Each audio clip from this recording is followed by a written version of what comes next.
do you know when an idea is great? Not good, not mediocre, but great. That has been my journey to discover for the last 15 years. I've worked with thousands of inventors and innovators and entrepreneurs to try to figure out that question. And I've deduced it into 3 criteria. Number 1, are you solving a universal problem? Universal problem could be health, wealth, relationships. 2, is your solution something so unique that perhaps hasn't been considered before? And 3, is it affordable to the consumer? It's all wrapped up in one foundation, a foundation that is available to everyone in this room: the power to imagine.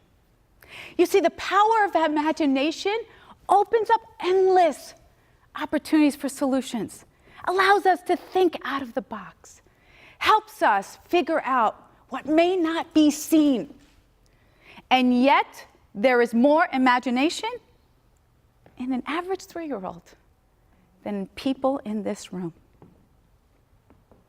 So 5 years ago, I was in this predicament because I have 3 boys. It's a busy household.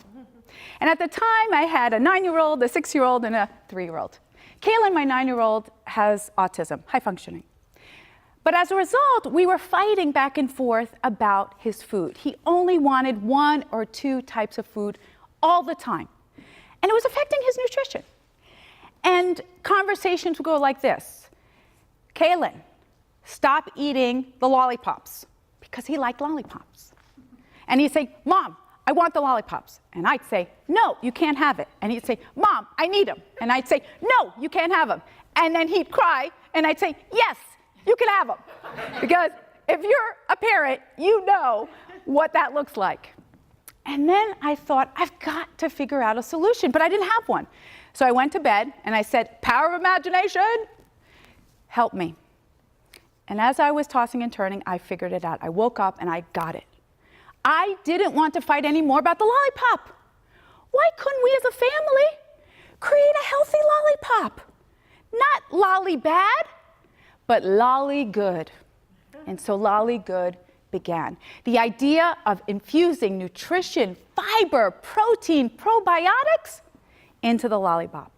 What happened overnight was a change in the relationship with my family. You see, all the kids got so excited. They went with me to the Food Innovation Center. They started tasting all the flavors. We had maple, we had banana, we had strawberry. They started talking about pricing. And let me tell you this, my kids can negotiate against anyone. We started talking about the customers, their students. My middle son said, Mom, they're ready to buy. When is it coming to market? The point is that I wasn't trying to solve a problem to make money. I was solving a relationship problem so I could get reconnected with my son. So when you're thinking about creating the next great idea, start with imagination. Don't listen to what other people think or say to you. Imagine the possibilities. Dream. Think about the crazy things. Wear a superhero cape. Whatever it takes, I promise you, power of imagination will always lead to great ideas.